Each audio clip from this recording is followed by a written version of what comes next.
तर नमस्कार सगळ्यांना. चला आज माझा छोटासा मिनी ब्लॉग आहे. तर सकाळी सकाळी छान असं कोवळं ऊन पडलेलं होतं. तर मस्त असं एक ना तुळशीची पूजा वगैरे करून घेतली, अगरबत्ती लावून, आणि एका छोट्या गमल्यामध्ये ना 2 फांद्या आणून लावलेल्या त्या फुलाच्या. तर मस्त असं एक ना फुलं त्याला फुललेली होती. आजच्या नाश्त्यामध्ये ना मस्त असं रव्याचा उत्तप्पा बनवला होता. तर नाश्ता वगैरे करून घेतला आणि त्याच्यानंतर ना हे मनी प्लांट लावून भरपूर दिवस झालं, पण हे काही ग्रोथ होत नव्हतं. इंस्टाग्रामवरती एक रील बघितली ते, म्हणून म्हटलं चला धुतलेलं जे तांदळाचं पाणी असतं ना ते घातल्यानंतर ग्रो होतं, म्हणून म्हटलं चला त्याला काय आपल्याला मेहनत जास्त करावी लागत नाही. तांदूळ धुतलेलं पाणी त्याला ओतून घेतलं आणि त्याच्यानंतर मग एकने पपीता चिरायला घेतलेलं, तर पिकलेलं होतं.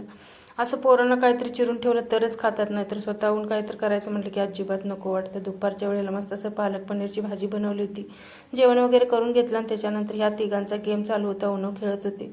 त्याच्यानंतर एक नाही मग दुपारी 4-5 वाजता भूक लागल्यासारखी होती, म्हणून मस्त असं कणसं आणि इथं भेळ बनवलेली होती. संध्याकाळी मी एक नाही वॉकिंगला चालली होती, तर ह्या पोरांचं या छोट्याशा सापाबरोबर ना खेळणं चालू होतं. तर संध्याकाळच्या वेळेला मस्त असं एक नाही पालक पनीर उरलेलं होतं, त्याच्याबरोबर गव्हाच्या पिठाचं नान बनवलेलं होतं. तर मस्त असं जेवण वगैरे केलं.